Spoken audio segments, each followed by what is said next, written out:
अकादमिक लेख, यूरोप के प्रति भारत की विदेश नीति पर भारत के विश्वकोश में 2 प्रविष्टियां प्रकाशित हैं। आपने अंतरराष्ट्रीय राजनीति में पुणे विश्वविद्यालय से राजनीतिक विज्ञान में स्नातकोत्तर और जेएनयू दिल्ली से एमफिल की है। साथ ही आईपीसीएस नई दिल्ली में फोर्ड स्कॉलर के रूप में कार्य किया है। आपका अनुसंधान मीडिया अनुसंधान और शिक्षा के क्षेत्र में लगभग 20 वर्षों का अनुभव है। आप चीन और दक्षिण पूर्व एशिया, व्यापार और अर्थव्यवस्था तथा गैर सैन्य सुरक्षा मुद्दों के विशेष संदर्भ में अंतरराष्ट्रीय राजनीति तथा विदेश नीति से संबंधित मुद्दों पर लेख लिखते रहते हैं। साथ ही विभिन्न राष्ट्रीय मुद्दों पर आपकी प्रखर कलम सदैव चलती रहती है। सर, आपका हार्दिक अभिनंदन एवं स्वागत। परिचय की इसी श्रेणी में आज जिनका हमें सानिध्य प्राप्त होगा, हमारे मध्य माननीय अजय कुमार जी का भी मैं हार्दिक अभिनंदन करती हूँ। आप राष्ट्रीय स्वयंसेवक संघ के उत्तर क्षेत्र शिक्षण बौद्धिक प्रमुख हैं। इंद्रप्रस्थ अध्ययन केंद्र को आपका मार्गदर्शन निरंतर प्राप्त होता रहता है। आपकी दूरदृष्टि का ही परिणाम है जो केंद्र नए नए आयामों को स्थापित करता है तथा दिन प्रतिदिन अपने स्वरूप को विस्तृत कर रहा है। सर, आपका पुनः हार्दिक अभिनंदन। इसी श्रेणी में कृपया अपने आप को म्यूट रखें। परिचय की इसी श्रेणी में मैं हमारे मध्य श्रीमान विवेक जी का भी हार्दिक अभिनंदन करती हूँ। आप भारत सरकार के सांख्यिकीय मंत्रालय में राजपत्रित अधिकारी हैं तथा समाज सेवा के कार्यों को निरंतर करते रहते हैं। आप राष्ट्रीय स्वयंसेवक संघ में सामाजिक कार्यों को करते हुए विभिन्न दायित्वों पर रहे हैं। वर्तमान में इंद्रप्रस्थ अध्ययन केंद्र के आप प्रमुख भी हैं। सर, आपका भी पुनः हार्दिक अभिनंदन। इस कार्यक्रम को अब मैं आगे बढ़ाने के लिए अब मैं भारत मंथन 2022 की संक्षिप्त जानकारी हेतु श्रीमान विवेक पवार जी से आग्रह करती हूँ कि आप संक्षिप्त वृत्त रखकर हमें भारत मंथन कार्यक्रम से अवगत कराएं। आप राजधानी महाविद्यालय दिल्ली विश्वविद्यालय में प्राध्यापक हैं तथा इंद्रप्रस्थ अध्ययन केंद्र की प्रांत टोली के सदस्य तथा भारत मंथन 2022 के संयोजक भी हैं। श्रीमान विवेक पवार जी। धन्यवाद गीता जी। भारत मंथन इंद्रप्रस्थ अध्ययन केंद्र का एक वार्षिक कार्यक्रम है जिसकी शुरुआत सन 2018 में हमने युवा समाज निर्माण में भूमिका नामक विषय पर हंसराज महाविद्यालय, जो कि दिल्ली यूनिवर्सिटी का एक कॉलेज है, वहां से शुरुआत की थी। उसके पश्चात 2019 में जवाहरलाल नेहरू विश्वविद्यालय के संयुक्त तत्वाधान में हमने ये कार्यक्रम जवाहरलाल नेहरू विश्वविद्यालय के प्रांगण में किया। 2020 और 21 में कोरोना महामारी के कारण ये कार्यक्रम ऑनलाइन किया गया। 2021 में हमने चौधरी चरण सिंह विश्वविद्यालय, जेएनयू और इंद्रप्रस्थ अध्ययन केंद्र तीनों ने मिलकर इस कार्यक्रम को किया। इसी श्रृंखला में 2022 में भी तीनों संस्थानों ने एक साथ मिलकर इस कार्यक्रम को जेएनयू में किया। 19 जून 2022 दिन रविवार। कुल मिलाकर ये कार्यक्रम एक सतत प्रक्रिया है, कई महीनों तक चलने वाली प्रक्रिया है, जिसमें हम ऑनलाइन पेपर के लिए रिक्वेस्ट डालते हैं, रजिस्ट्रेशन होता है, एब्स्ट्रैक्ट सबमिशन होता है, उसके पश्चात हमें शोध पत्र प्राप्त होते हैं और फिर हम इसका एक कॉन्फ्रेंस के माध्यम से पेपर प्रस्तुत करने का कार्यक्रम रखते हैं। इसी कड़ी में इस वर्ष हमारे जो रजिस्ट्रेशन हुए हैं, कुल मिला के 328 रजिस्ट्रेशन लगभग 21 डिफरेंट यूनिवर्सिटीज और कॉलेजेस से हमें प्राप्त हुए हैं, जो कि अलग अलग राज्यों से हैं, और यूएसए से भी हमें इस बार कुछ पेपर यहाँ पे प्राप्त हुए हैं। जवाहरलाल नेहरू विश्वविद्यालय में जो कार्यक्रम रहा था उसमें उद्घाटन सत्र के पश्चात करीब मॉर्निंग के सेशन में 6 पैरेलल हमारे सत्र चले थे। इसी भांति इवनिंग में भी 5 पैरेलल सत्रों में पेपर प्रेजेंट किए गए थे, जिसमें कुल मिला के 98 पेपर प्रेजेंटेशन हुए थे। कुछ पार्टिसिपेंट्स किन्हीं कारणवश ऑफलाइन मोड में उपस्थित नहीं हो पाए थे, तो उन सबको आग्रह पे आज का जो कार्यक्रम है ऑनलाइन मोड में जो पार्टिसिपेंट्स को छूट गए थे, करीब 43 पार्टिसिपेंट्स ने आज पेपर प्रस्तुत किए हैं। और एक आज का भी कार्यक्रम हमारा चल ही रहा है, एक मेरा आग्रह भी है सभी पार्टिसिपेंट से जिसने भी अपने पेपर प्रस्तुत किए हैं और जो पहले प्रस्तुत कर चुके हैं, कृपया अपना जो पूर्ण शोध पत्र है उसको जितना जल्दी से जल्दी हो सके एडिट करके आप हमें सबमिट करा दीजिए।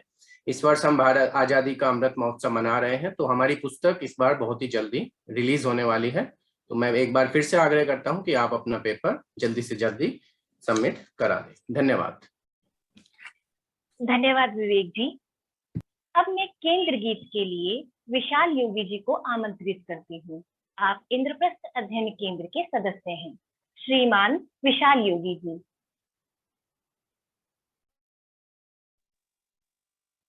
जी सभी लोग को मेरा प्रणाम। हृदय को उल्लास दो, स्वयं को विश्वास दो, राष्ट्र के निर्माण हेतु चेतना को श्वास दो।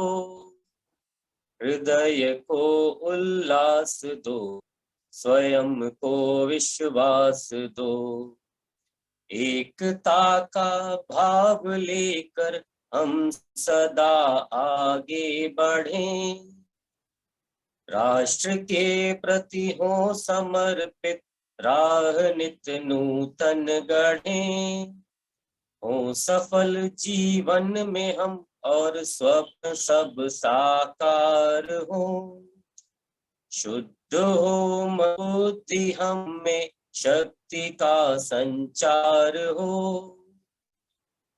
कल्पना को पंख दो और उड़ने को आकाश दो, हृदय को उल्लास दो, स्वयं को विश्वास दो, कामना हो मन में मानव का सदा कल्याण हो, हाथ सेवा को उठे और ना कभी अभिमान हो, विश्व शांति के लिए प्रार्थना हम नित करें, और निराशा दूर कर सबको ही उत्साहित करें, प्रेम और बंधुत्व को अपने भीतर वास दो, हृदय को उल्लास दो, स्वयं को विश्वास दो,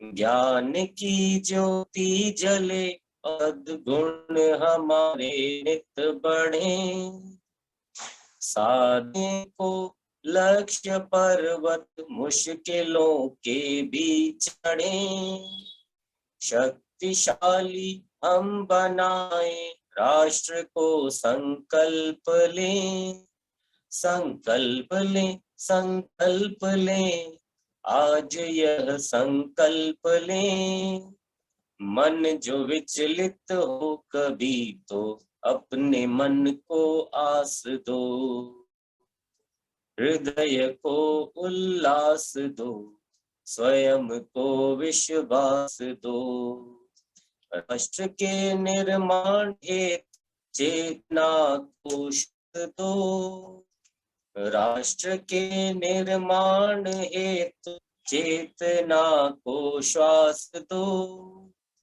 हृदय को उल्लास दो, स्वयं को विश्वास दो, हृदय को उल्लास दो, स्वयं को विश्वास दो। धन्यवाद। धन्यवाद विशाल योगी जी। अब मैं आज के कार्यक्रम के हमारे मुख्य वक्ता श्रीमान प्रफुल्ल केतकर जी को आमंत्रित करती हूँ कि आप अपने विषय को सभा के मध्य रखें तथा हम सभी का मार्गदर्शन करें। श्रीमान प्रफुल्ल केतकर जी। जी धन्यवाद गीता जी। आवाज ठीक है मेरी? हाँ जी, आपकी आवाज एकदम साफ से सुनाई दे रही जी, है। जी। माननीय अजय जी, इंद्रप्रस्थ अध्ययन केंद्र के अन्य कार्यकर्तागण और इस भारत मंथन, इस एक तरह से वैचारिक यज्ञ में जो प्रतिभागी हुए, जिन्होंने अपने इस यज्ञ में आहुति दी, ऐसे सारे अभ्यासक। आज मुझे आपके सामने जो विषय रखने के लिए कहा गया है कि स्वतंत्रता का, स्वाधीनता का अमृत महोत्सव।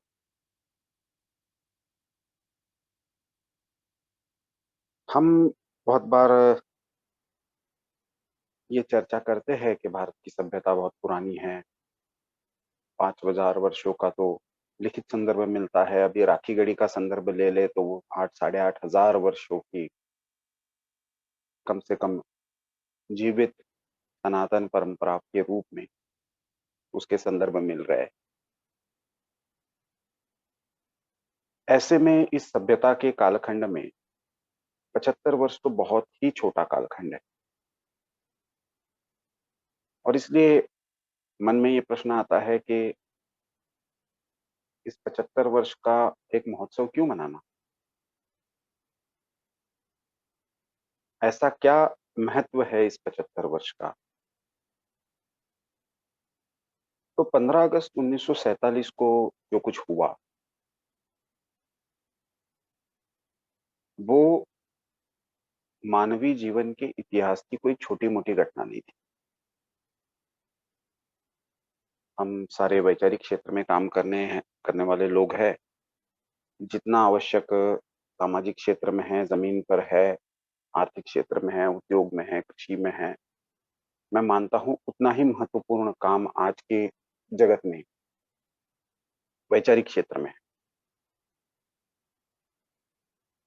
उनको, हम जैसे लोगों को एक बार विश्व का मैप ठीक से देखना चाहिए। अमेरिका से लेकर लैटिन अमेरिका, अफ्रीका से लेकर दक्षिण में पूरे ऑस्ट्रेलिया के तट तक, ये जो यूरोपियन कॉलोनाइजेशन जिसको कहा गया, यूरोपीय एक तरह से उपनिवेशवाद का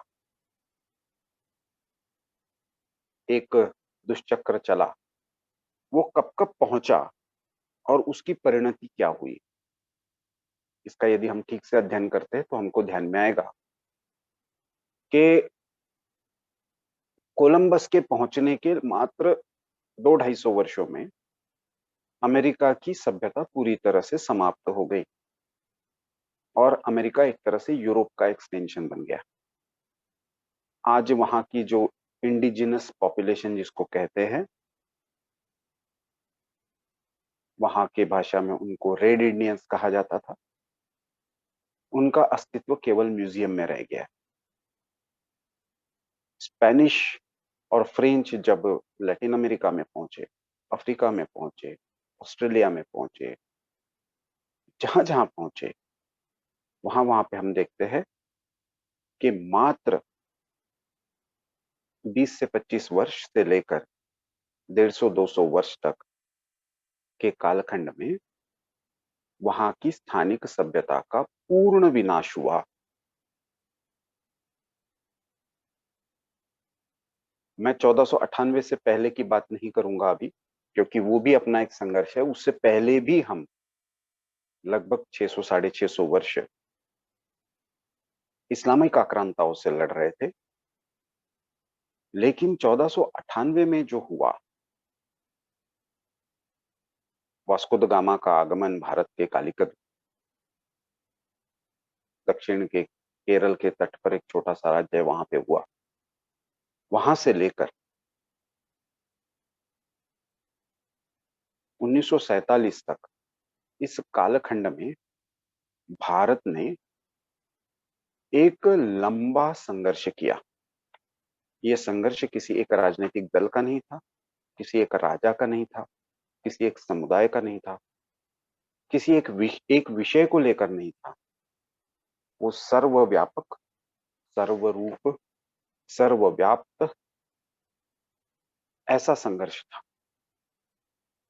हमने 1947 में स्वाधीनता प्राप्त करने के बाद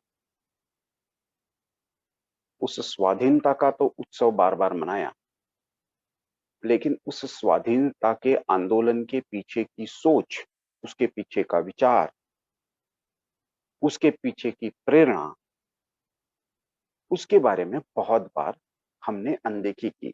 हमने राजनैतिक स्वाधीनता को ही स्वतंत्रता मान लिया।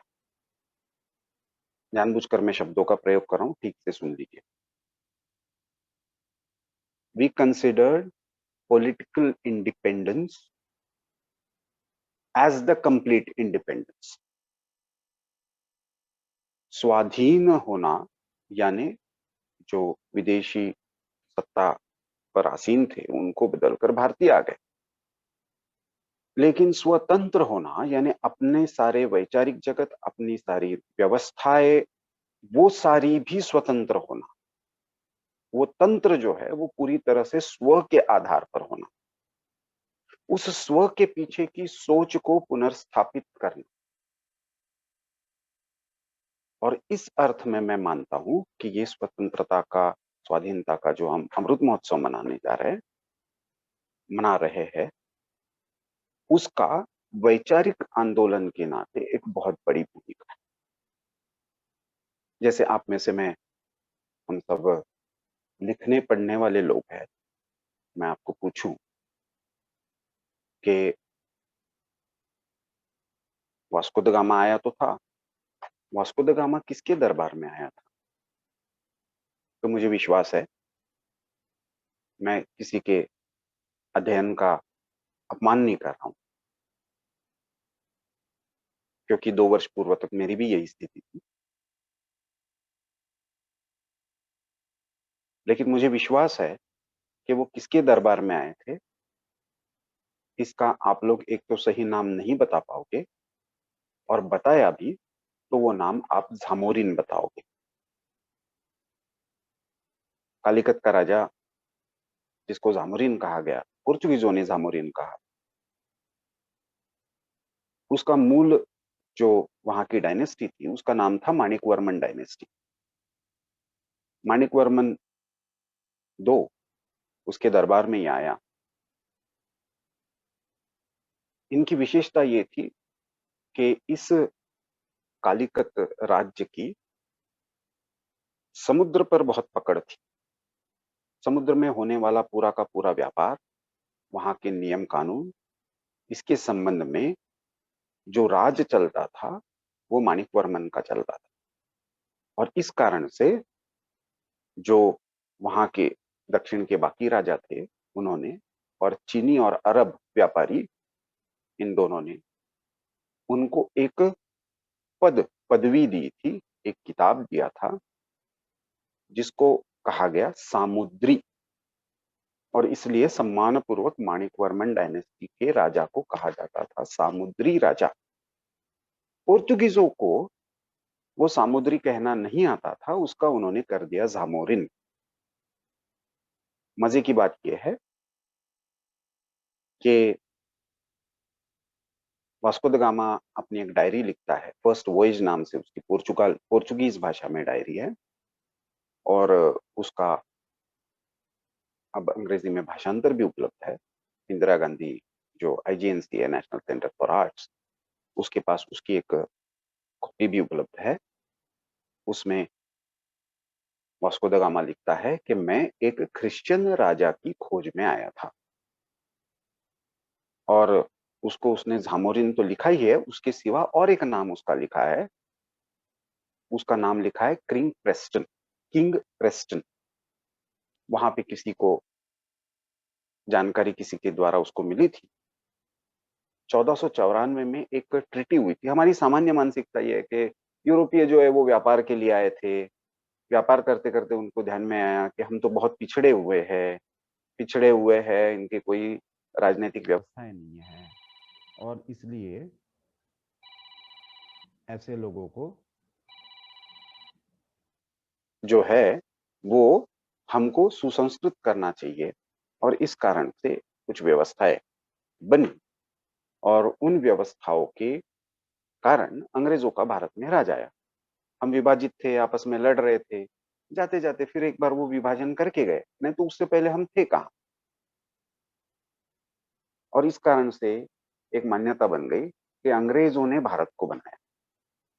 उनको मैं केवल एक प्रश्न करता हूं कि 1498 के बाद 1502 में फिर से वास्को द गामा आया। 1498 में वो भाग गया था, हार कर भागा था, माणिक वर्मन ने उसको हराया था, 3 महीने के अंदर भागा था और टैक्स चुरा कर भागा था। ये सारा इतिहास हमारे इसमें हमको ध्यान नहीं है।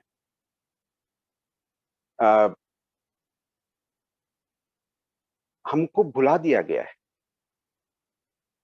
तो ऐसे में यूरोपियन आक्रमण के पीछे की प्रेरणा ये 1494 की थेसिडलस की ट्रीटी थी। किसके बीच में हुई थी ट्रीटी? स्पेन और पुर्तगाल के बीच में। किसने करवाई थी? तो पोप ने करवाई थी। मैं किसी भी कोई भी बात ये हिस्टोरिकल डॉक्यूमेंट्स के आधार पर बता रहा हूं। 1494 की ये ट्रीटी उपलब्ध है जिसमें पोप ने पूरे विश्व को 2 हिस्सों में बांट दिया। जो पूर्व का हिस्सा है, यूरोप के पूर्व का, वो पुर्तगालियों को दिया और पश्चिम का हिस्सा जो है वो स्पेनिश को दिया। इसलिए स्पेनिश जो है वो इस तरफ नहीं आए। तो ये जो आक्रमण के पीछे की प्रेरणा थी वो मूलतः क्रिश्चियनिटी का प्रसार था। अदरवाइज क्या कारण था कि जब वास्को द गामा आया तो वो साथ में पादरियों को भी लेकर आया, हथियार भी लेकर आया। वो केवल व्यापार करने के लिए आया था क्या? तो वो खुद ये लिखता है फर्स्ट वॉयज में कि मैं क्रिश्चियन राजा की खोज में आया था। अब इस कारण से हम देखते हैं कि सबसे लंबा संघर्ष यदि हमारा किसी के साथ चला तो इस्लामिक आक्रांताओं में भी हम देखते हैं कि कभी अफगान आए, कभी टर्क आए, कभी अरब्स आए, मंगोल्स आए। तो सबका कालखंड ये 150, 200 साल का है। लेकिन पुर्तगीज एक ऐसा संघर्ष है जो 1498 में शुरू हुआ और 1961 तक चला, गोवा के स्वतंत्रता संग्राम। हम में से कितने लोगों ने पुर्तगीजों के विरोध में हमारा स्वतंत्रता संग्राम चला उसको पढ़ा? हम में से कितने लोगों को शिवप्पा नायक का नाम पता है? हम में से कितने लोगों को अबक्का का नाम पता है? हम में से कितने लोगों को वेलु नाचियार का नाम पता है? ये सारे तटवर्ती क्षेत्र के राजा थे, विजयनगर साम्राज्य से जुड़े हुए थे, जिन्होंने लगातार संघर्ष किया। और उसकी प्रेरणा क्या? जैसी यूरोपियन साम्राज्य की प्रेरणा, साम्राज्यवाद जो था उसकी प्रेरणा जो थी वो केवल आर्थिक नहीं, वो क्रिश्चियनिटी का प्रसार थी, वैसे ही हमारी प्रेरणा केवल राजनीतिक स्वतंत्रता नहीं। तो हम ये देखते हैं कि लगभग 1498 से जो संघर्ष शुरू हुआ उसका सबसे लंबा कालखंड, जब मोटा मोटा मैं कह सकता हूं कि 1835 तक चला। ये सारी लड़ाइयां जो हुई है वो एक शब्द को लेकर हुई है, वो है स्वधर्म। इसमें भी स्व है लेकिन उसके साथ धर्म जुड़ा। जहां जहां पे पोर्तुगीज गए वहां वहां पे उन्होंने मंदिर गिराए, वहां वहां पे उन्होंने उनको चर्चेस में कन्वर्ट किया, वहां के लोगों को जबरदस्ती क्रिश्चियन बनाने का प्रयास किया। यूरोप, गोवा के इंक्विजिशन की जो स्टोरीज है, क्योंकि गोवा ने सबसे लंबा संघर्ष किया, लगभग 451 वर्षों का संघर्ष है, वहां पे महिलाओं को जलाया गया है, लोगों को 2 हिस्सों में फाड़ करके मारा गया है। इतना क्योंकि ये दूसरा मिथ है। जैसे वो व्यापार के लिए आए थे ये मिथ है, वैसे वो एक लॉ अबाइडिंग थे, शांतिपूर्वक व्यापार करते करते उन्होंने राजनीतिक व्यवस्था स्थापन की थी। वो इस्लाम के आक्रांताओं की तरह क्रूर नहीं थे। ये सब बताया गया है। इसलिए ये समझना जरूरी है कि पुर्तगीजों का आक्रमण ये बहुत ब्रूटल था, बल्कि अंग्रेजों ने उनसे सीखा और अंग्रेजों ने अपनी जो स्ट्रेटेजीज थी वो इतनी ओपन ना रखते हुए सटल कर दी। तो ये जो कालखंड है, इसमें हम देखते हैं खास करके दक्षिण के सारे राज्य, विजयनगर के लगभग 60-65 सब्सिडियरी स्टेट्स थे, इन सब ने संघर्ष किया, लगातार संघर्ष किया, पोर्तुगीजों को बार बार हराया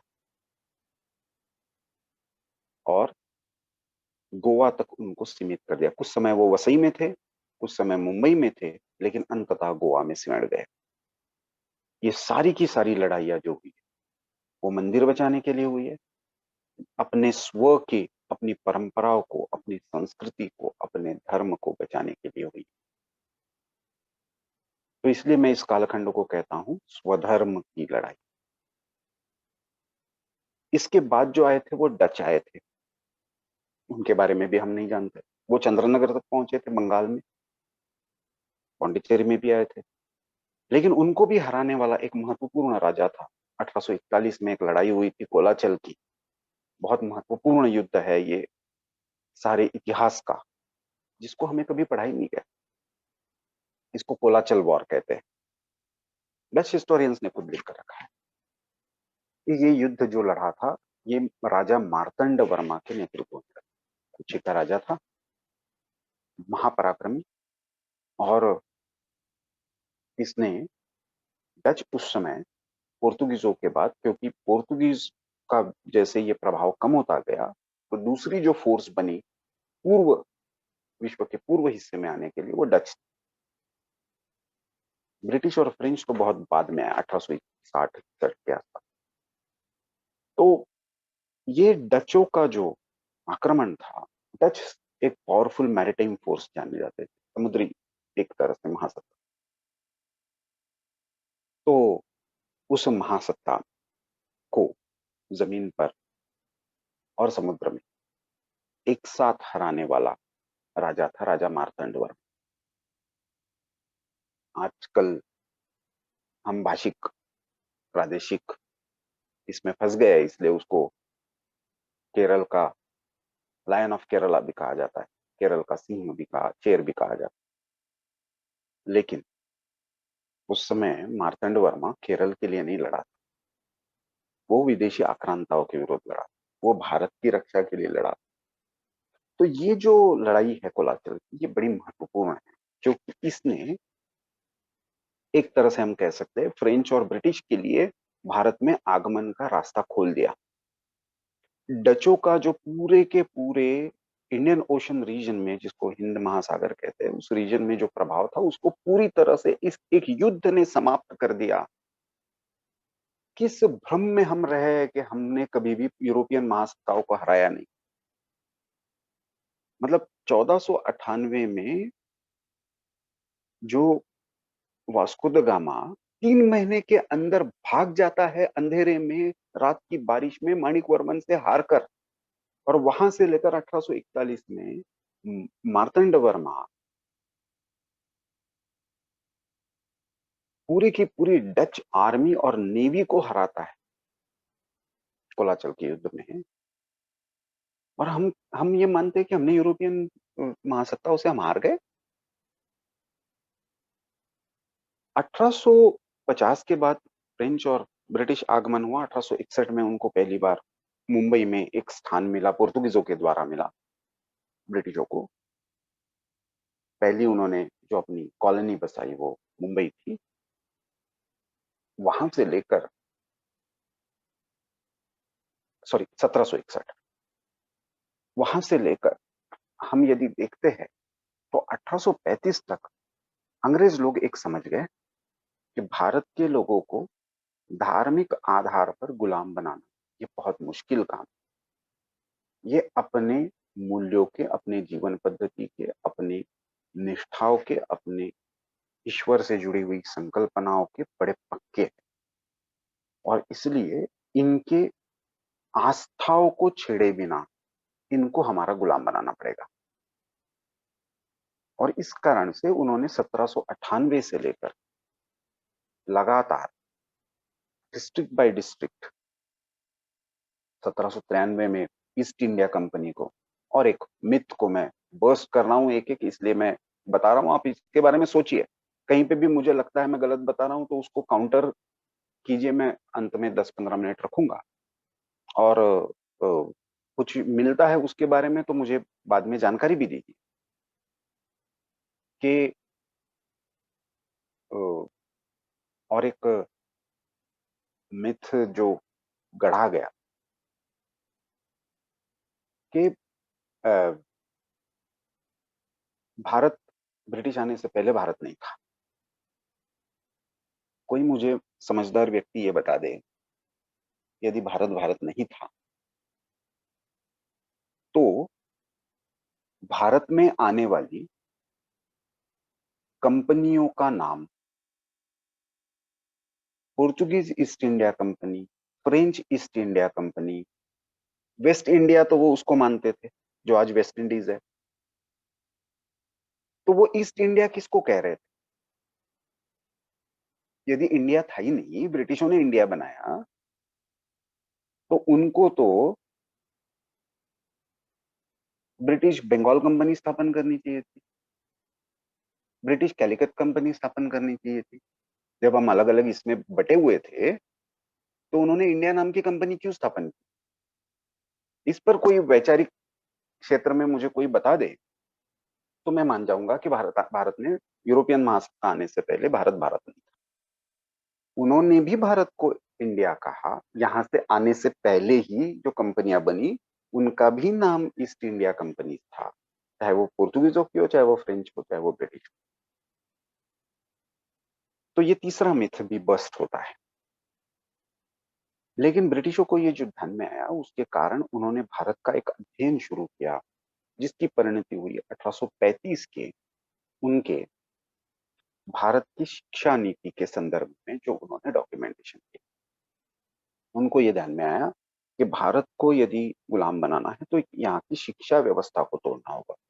संस्कृत गुरुकुल पद्धति का एक सिस्टमेटिक अध्ययन 1798 1799 से लेकर चार्ल्स ट्रेवलियन, जो लॉर्ड मैकोले का ब्रदर इन लॉ था, साला था, खुद क्रिश्चियन मिशनरी था, बाद में वो मद्रास प्रांत का गवर्नर भी बना।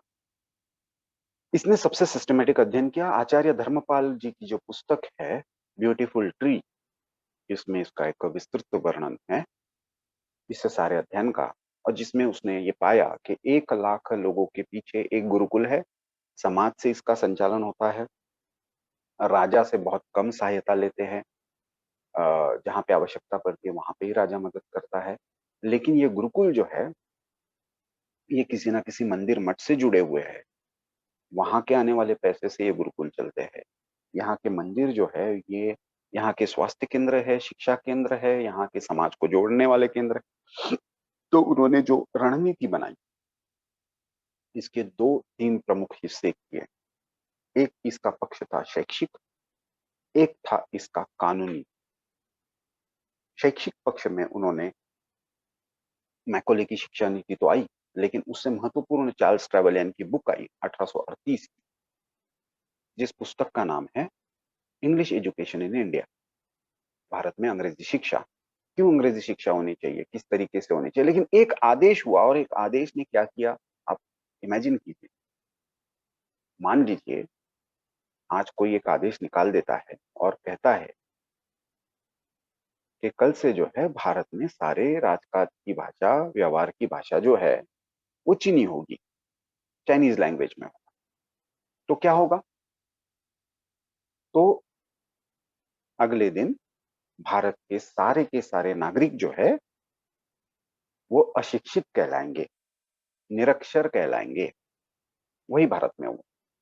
मतलब जो चार्ल्स ट्रेवलियन ये लिखता है कि भारत में 97 to 98% स्कूल में, गुरुकुलों में एनरोलमेंट रेशो है, इसका मतलब योग्य आयु के आधार पर जो हो गया है वो उसमें 100 में से 97 बच्चे जो है इंक्लूडिंग गर्ल्स वो गुरुकुलों में जाते हैं। नर्सिंग का भी एजुकेशन है, स्वास्थ्य के संबंधी भी है, होम साइंस का भी है। ये खुद वो लिखता है, मैं नहीं कह रहा हूं।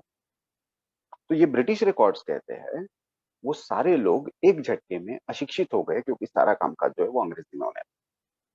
तो भारत में शिक्षा थी, शिक्षा ही नहीं थी, भारतीय लोग अशिक्षित थे, ये मिथ भी बस्ट हो जाता है। ये लगभग आगे 20-25 वर्ष चला।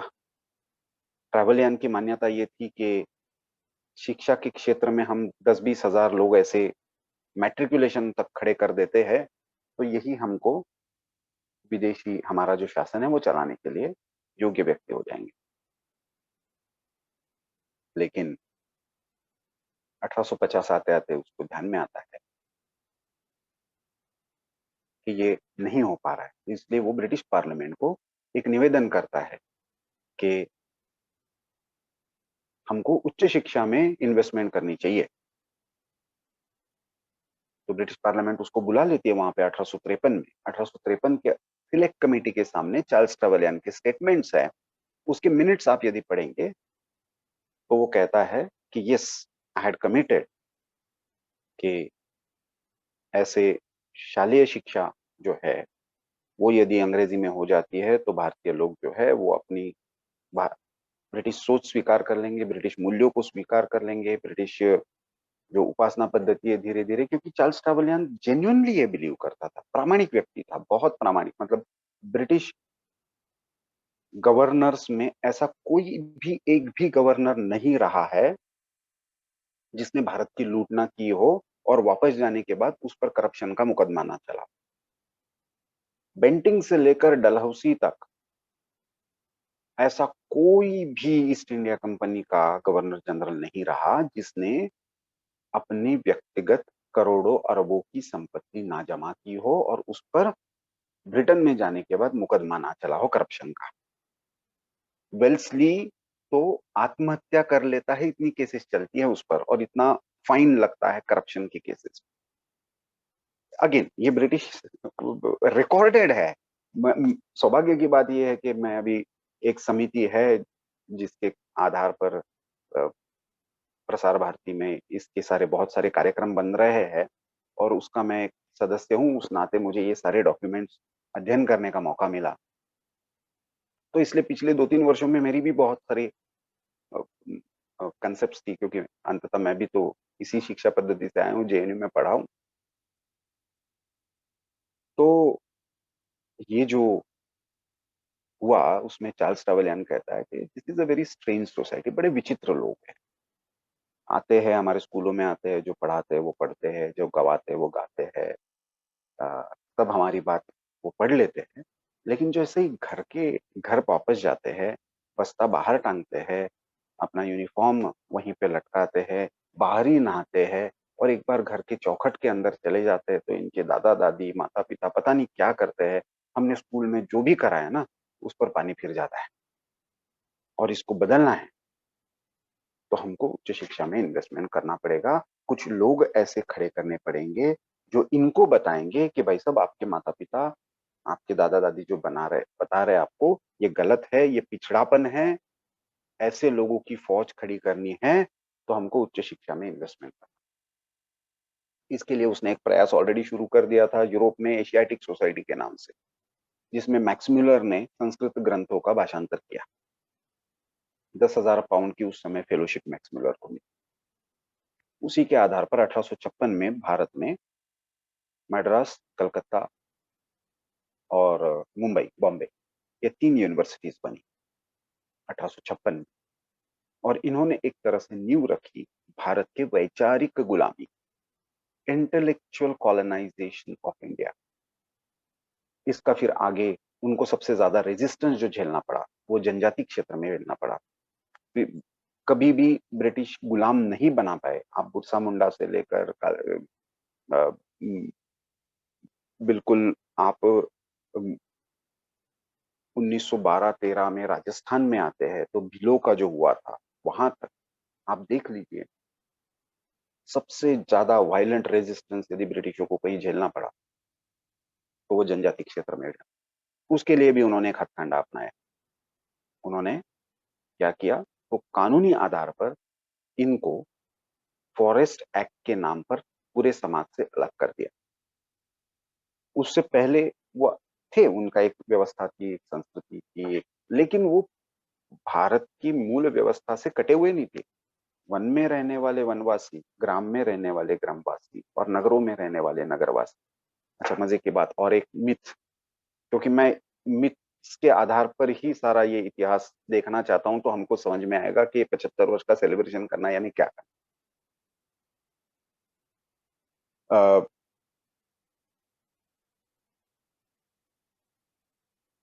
एक मिथ ये गढ़ा गया कि, रादर दो मिथ्स है, और एक कि हम तो भाषा के आधार पर हमेशा ही लड़ते रहे। कोई भी इतिहासकार 1940 से पहले भारत में भाषा के आधार पर कोई भी एक संघर्ष हुआ हो बता दे मुझे। राजाओं के बीच में संघर्ष हुए, राज्य कैसा, इस पर भी इस पर भी संघर्ष हुए, लेकिन कोई भी संघर्ष जो है वो भाषिक आधार पर नहीं। तो ये भाषिक आधार का संघर्ष। लेकिन 1857 का जब स्वतंत्र संग्राम होता है, तो उससे पहले ब्रिटिश रिकॉर्ड्स ये बताते हैं कि भारत में लगभग 1490 के आसपास अलग अलग छोटे छोटे राज्य थे। आज भारत में 29 राज्य है। जब ब्रिटिश छोड़कर गए तो 561 थे, जिनको सरदार वल्लभ भाई पटेल ने एक मिलाया। ब्रिटिश पार्लियामेंट की, ब्रिटेन की रानी की सत्ता 1858 में जब प्रस्थापित हुई, उससे पहले इसका अर्थ यह है कि लगभग 1000 राज्य थे जिनको बर्खास्त किया गया, समाप्त किया गया, जिनके नाम हमको नहीं पता, जिनका संघर्ष हमको नहीं पता। और इन राज्यों में एक अलग सा मॉडल था। कितने घर ऐसे मिलते हैं, गोंडा का मैं एक अध्ययन कर रहा था, गोंडा छोटा सा राज्य है, तो ऐसा दिखता है कि एक भाई जो है वो खेती कर रहा था, किसानी कर रहा था गांव में रह, एक गांव और शहर के बीच में व्यापार कर रहा था, और तीसरा भाई जो था वो राजा के दरबार में सैनिक था। इस राजा की सेनाएं थी, हर राज्य का अपना एक व्यापार का केंद्र था, हर राज्य की अपनी एक राजधानी थी।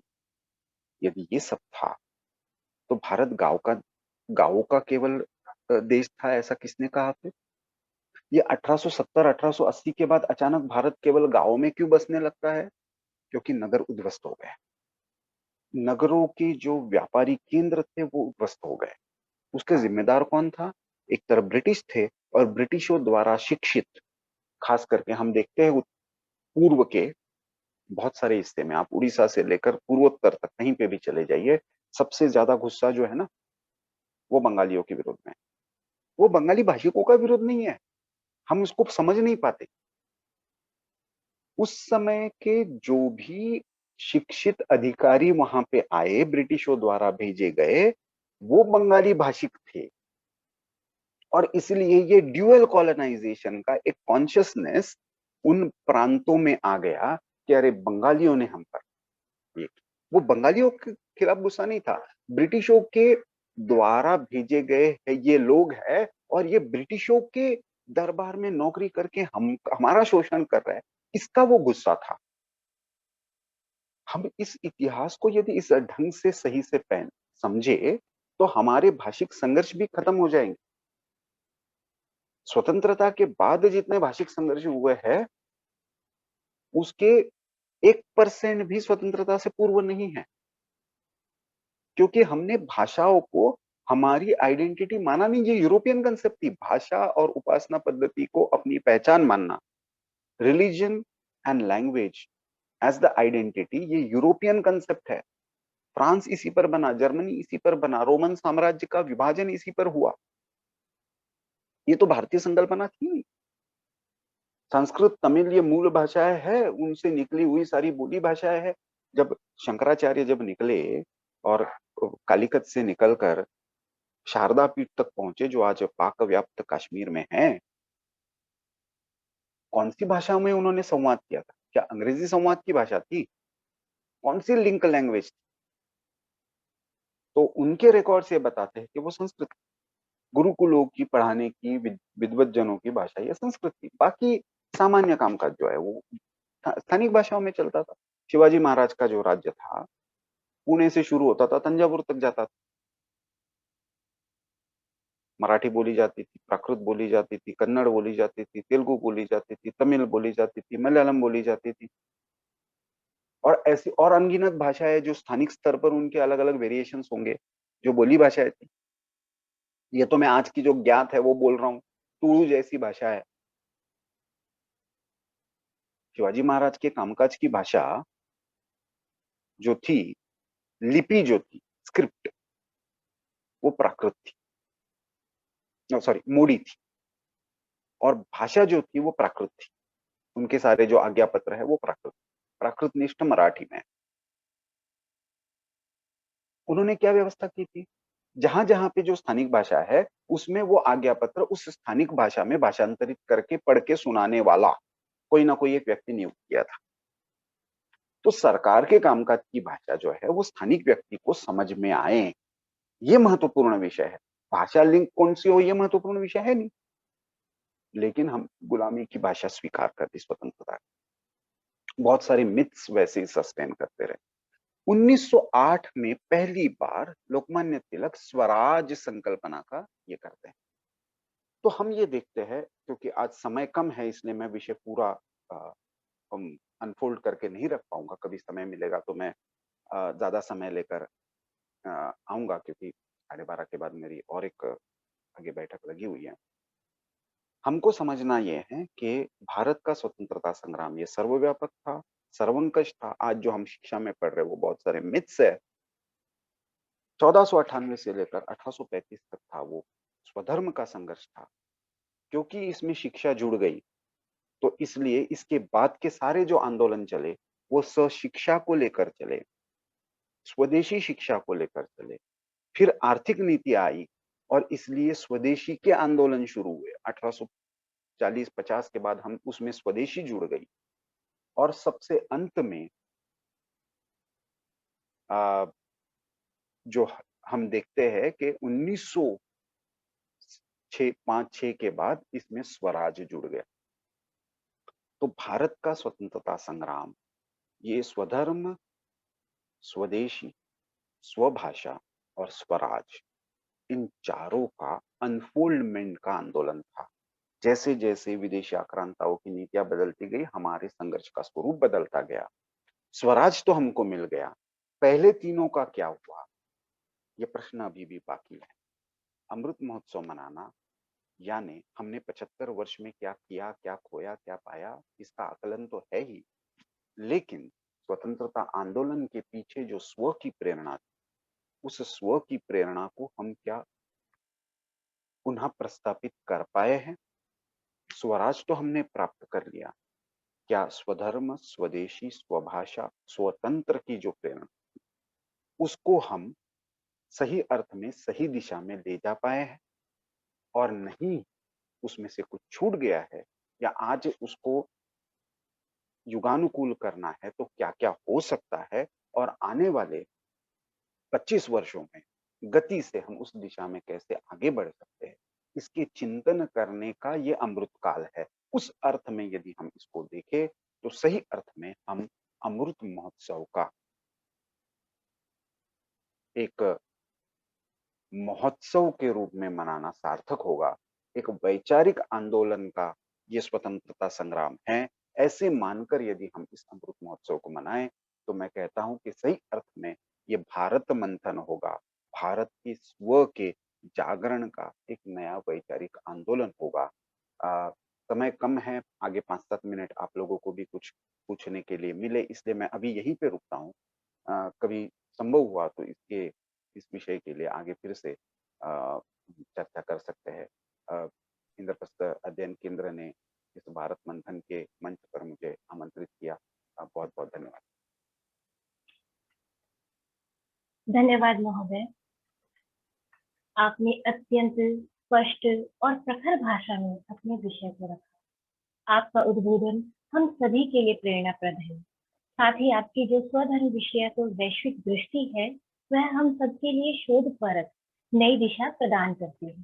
धन्यवाद महोदय, आपका पुनः इंद्रप्रस्थ अध्ययन केंद्र की ओर से हार्दिक धन्यवाद।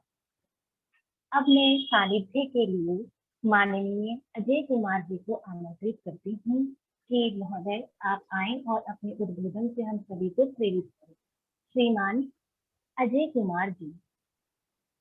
अभी पहले तो सभी को बहुत बहुत प्रणाम। अभी श्रीमान प्रफुल्ल केतकर जी ने इतना एक सार्वगर्भित विषय हम सबके बीच में रखा है। मैं अभी देख रहा हूँ श्री बलराम सिंह जी और बाकी लोगों के मन में कुछ कुछ क्वेरीज हैं, विशेषकर नगर और ग्राम की संकल्पना को लेकर के।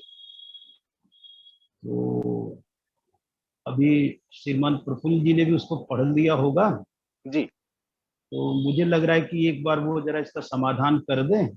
जी सानिध्य में तो मैं एक दो विषय को रख दूंगा, लेकिन आप एक बार इसका समाधान करके ठीक जरूर करें। ठीक ठीक ठीक जी बिल्कुल।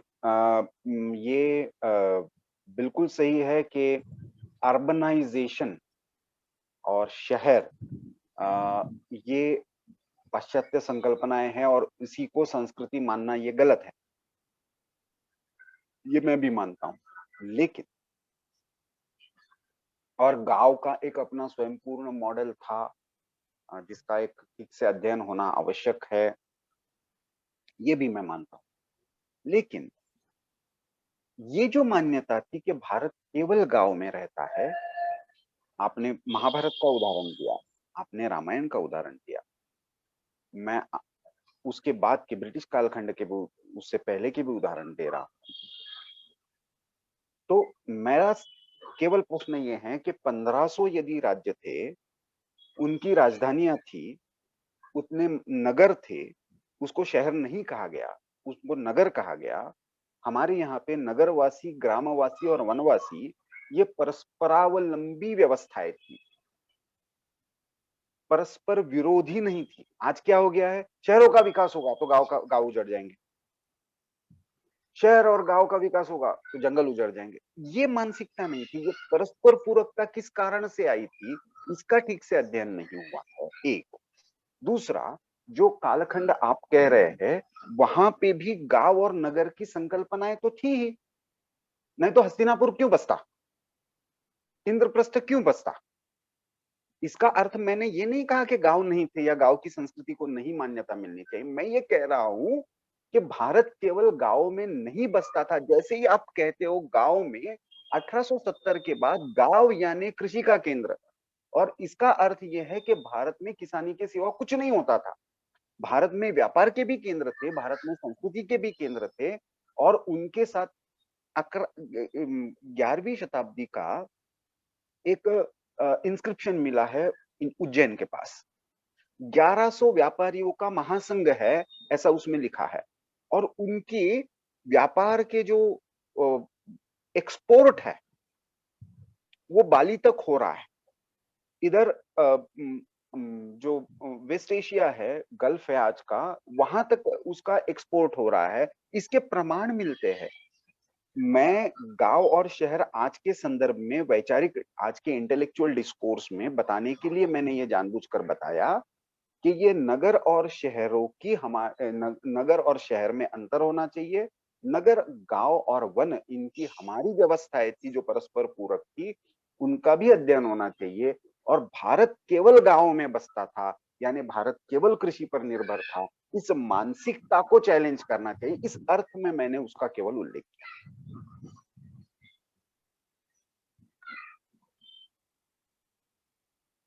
वो भी किन्हीं और के मन में कोई ऐसी बात आ रही हो तो कृपया पूछ सकते हैं।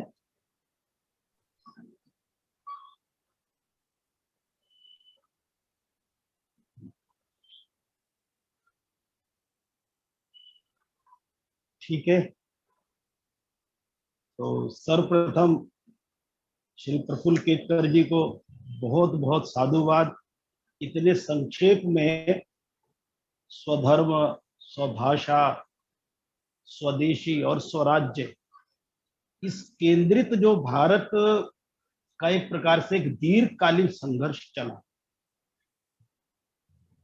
इसके ऊपर उन्होंने बहुत संक्षिप्त में, लेकिन एक बहुत जिसको कहेंगे संग्रहणीय, हम सबको एक प्रकार से आंखें खोलने वाली, हमारे को विचार को स्पष्ट करने वाली ऐसी बहुमूल्य जानकारियां दी है।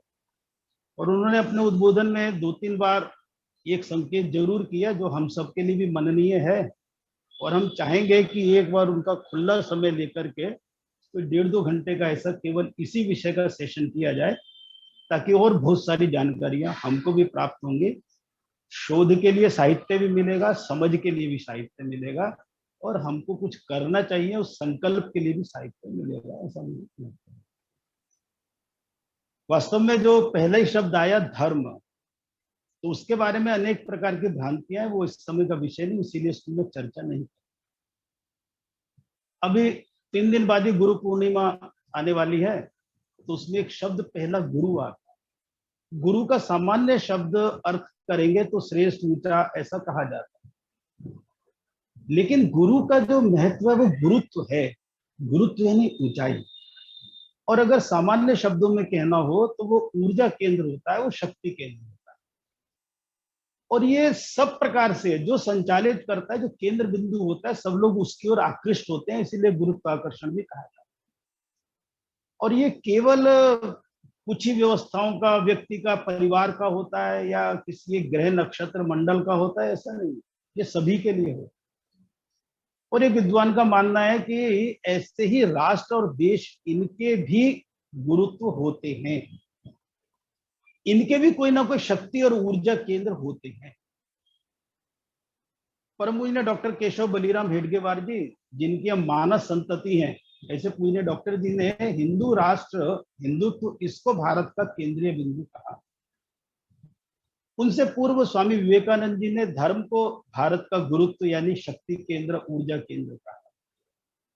हम ऋषि अरविंद को पढ़ते हैं तो उन्होंने सनातन धर्म को भारत की राष्ट्रीयता के साथ जोड़ा। अब अगर इसको देखें, ये कोई पूजा पद्धति, उपासना या कोई रिलीजियस किसी प्रकार की प्रैक्टिस नहीं है, ये पूर्णतः जीवन आदर्श, जीवन मूल्य, जीवन लक्ष्य, जीवन दृष्टि, जीवन जीने की पद्धति, शैली, उस सारे का केंद्र बिंदु है, जिस मानक के आधार पर हम संसार में विश्व गुरु के नाते से स्थापित हैं।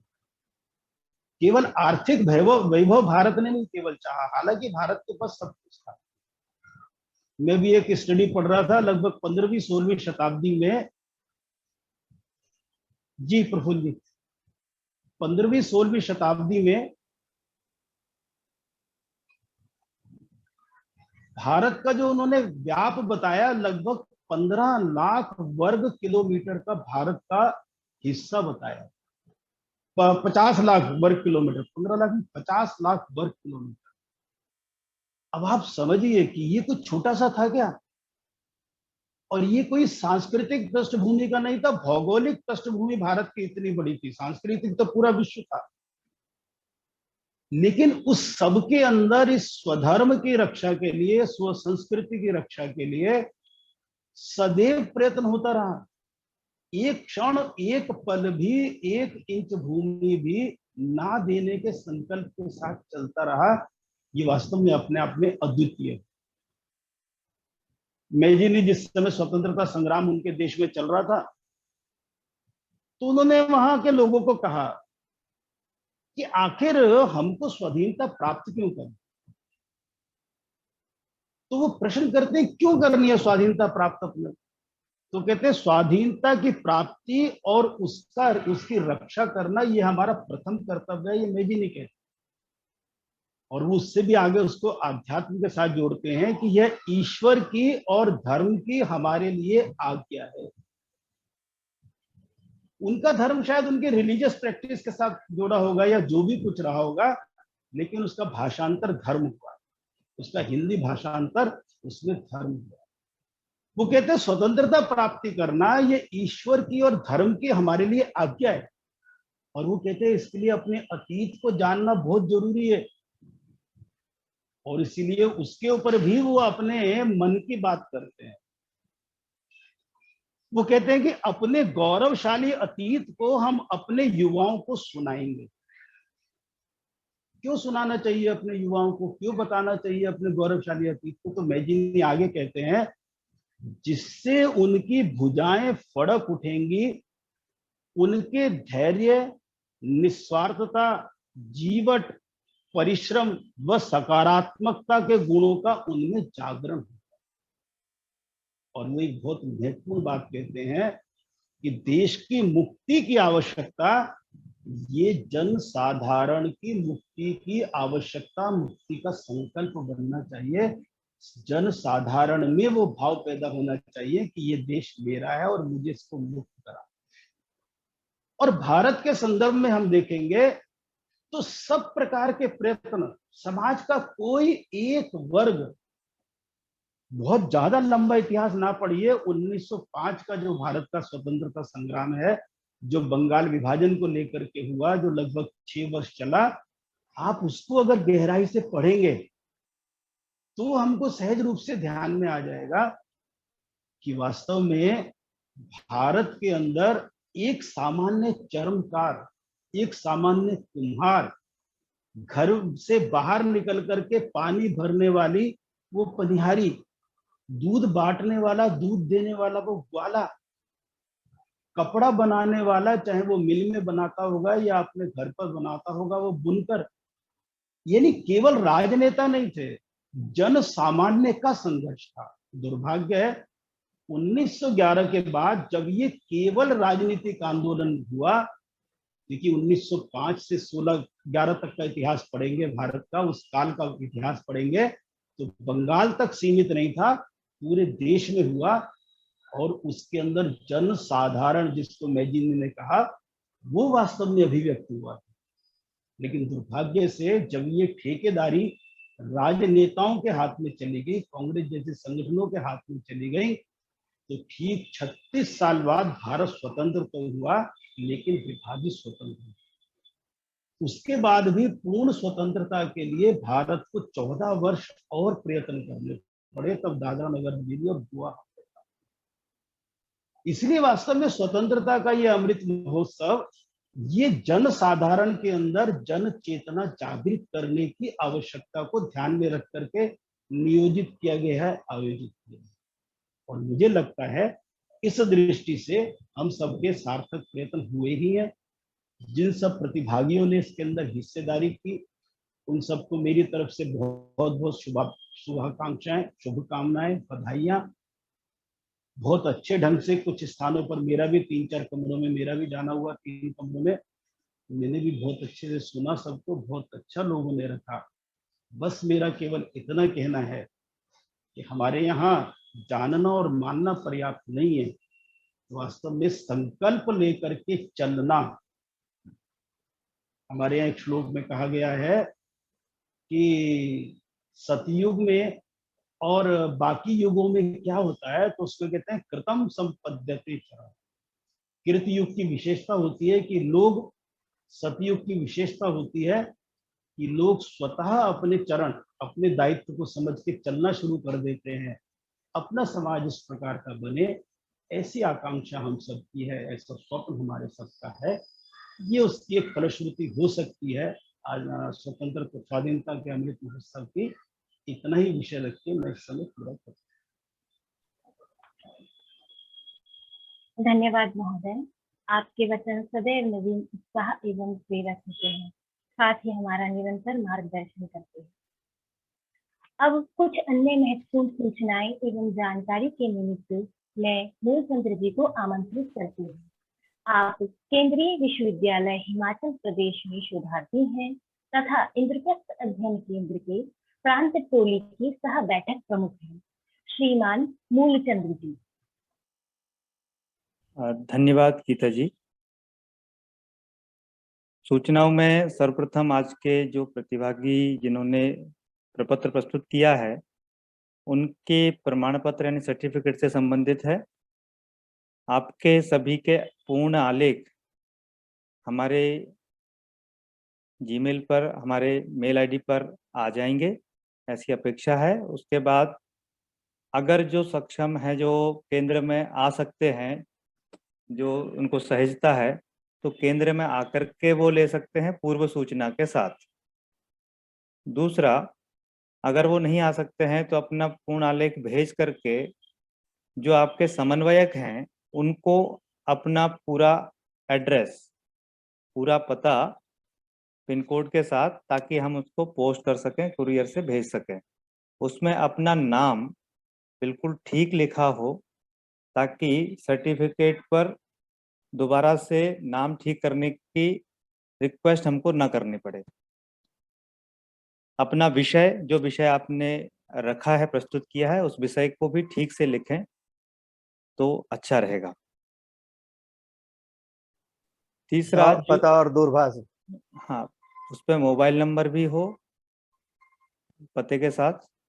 और जो बंधु बहुत दूर हैं, 7 समंदर पार हमारे साथ जुड़े हुए हैं भाई साहब, तो उनको मेल के माध्यम से पहुंच जाएगा। श्रीमान बलराम जी हैं। शेष हमारा इंद्रप्रस्थ अध्ययन केंद्र नित्य, जैसे हमने शुरुआत में परिचय में भी देखा, कि निरंतर इस अध्ययन के यज्ञ में लगा हुआ है। तो इसके प्रस्तुतिकरण का एक माध्यम होता है, वो आलेख होते हैं। ये आलेख निरंतर चलते रहें, इसके लिए एक हमारे वेबसाइट पर ब्लॉग है। ब्लॉग के विषय निरंतर जाते रहते हैं।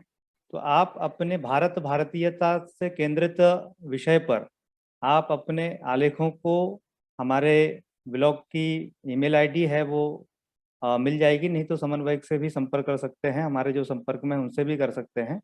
तो ब्लॉग के लिए भी आप आलेख भेज सकते हैं। एक सूचना ये थी। जी गीता जी। इसमें धन्यवाद शोध, गीता जी एक बात, कुछ जो शोध लेख हम लोग लिखते रहते हैं, अपनी त्रैमासिक शोध पत्रिका निकलती है इंद्रप्रस्थ शोध संदर्श करके, उसके लिए भी आप अपने शोध पत्र भेज सकते हैं। जो हमारी कमेटी है उसका स्क्रीनिंग के बाद उसके अंदर वो अपना लेख छप सकता है।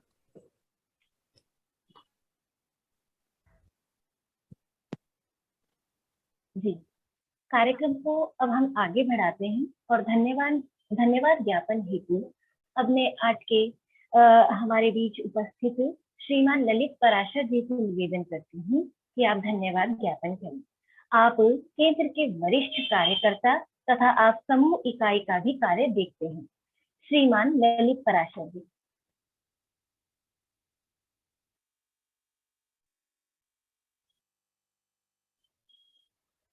सर, अपने आप को अनम्यूट कर लीजिए, माइक ऑन कर लीजिए। सर, आपकी आवाज नहीं आ रही है।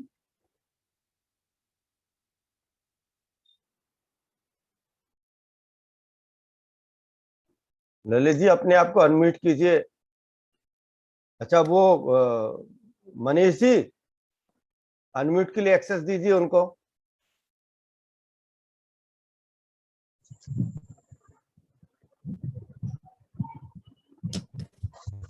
हाँ, नमस्कार गीता जी, धन्यवाद। समापन का जो अंतिम धन्यवाद ज्ञापन का दायित्व का निर्देश मुझे मिला है, मैं कलम के धनी श्रीमान प्रफुल्ल केतकर जी का हृदय से अभिवादन करता हूं और कोटि कोटि उनको साधुवाद देता हूं। श्रीमान अपने माननीय अजय कुमार जी अपने क्षेत्र के बौद्धिक शिक्षण प्रमुख हैं। अभी केवल 2 पंक्ति में मैं थोड़ा जिज्ञासा जो मेरे सामने रखी थी, कुछ बंधुओं ने जेएनयू में भी, यहाँ तो नहीं रखी, वो बंधु यहाँ उपस्थित है। प्रचारक का जो शब्द का उन्होंने पूछा था तो मेरे मुंह से निकला कि साधु ही होते हैं, तो उन्होंने कहा भगवा वस्त्र क्यों नहीं धारण करते, तो उसका उत्तर आज मैं 2-4 पंक्ति में ही देना चाहूंगा।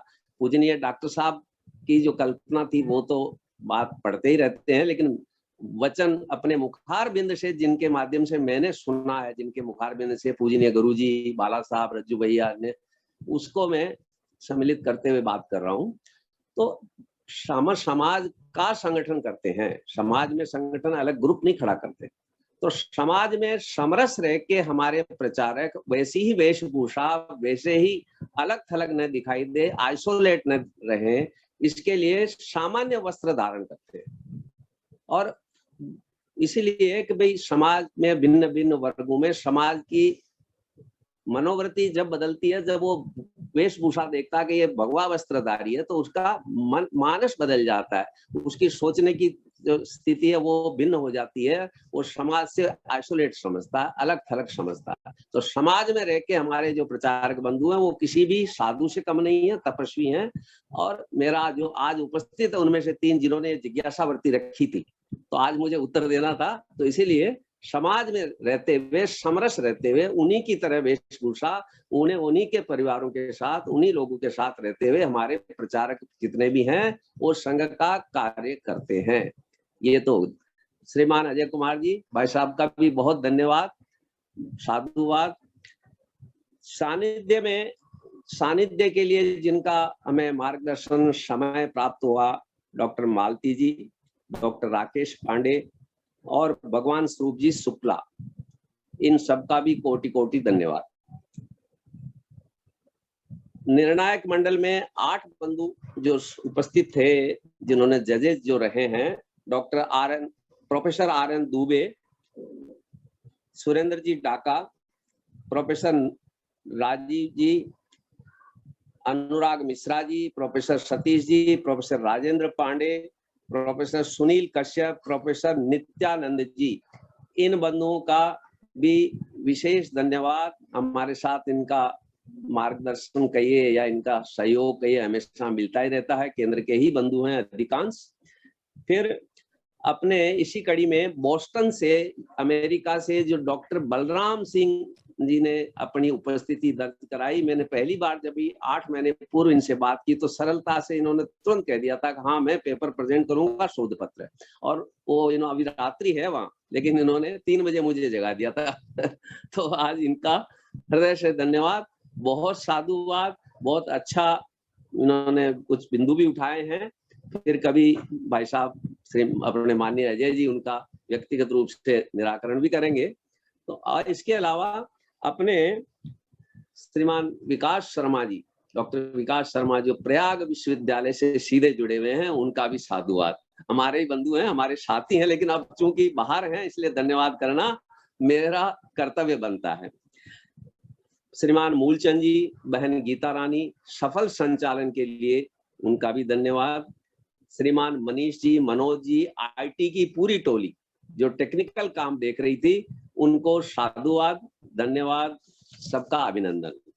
इसके अलावा जो बंधु बाहर से जुड़े हैं, दिल्ली से बाहर से, जैसे शोभित विश्वविद्यालय मेरठ, जय नारायण व्यास विश्वविद्यालय जोधपुर, इसी तरह RPP PG college Sitapur Uttar Pradesh, Indira Gandhi national open university, Arya Kanya Vidyalaya Hapur, Guru Gobind tribal university Banswara Rajasthan, Jain PG college Maharajganj Uttar Pradesh, central university Dharamshala, बहन प्रिया जी जहाँ से जुड़ी हैं।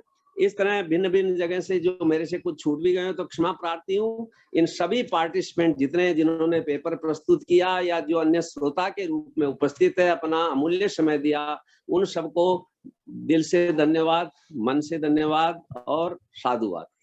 धन्यवाद। धन्यवाद महोदय।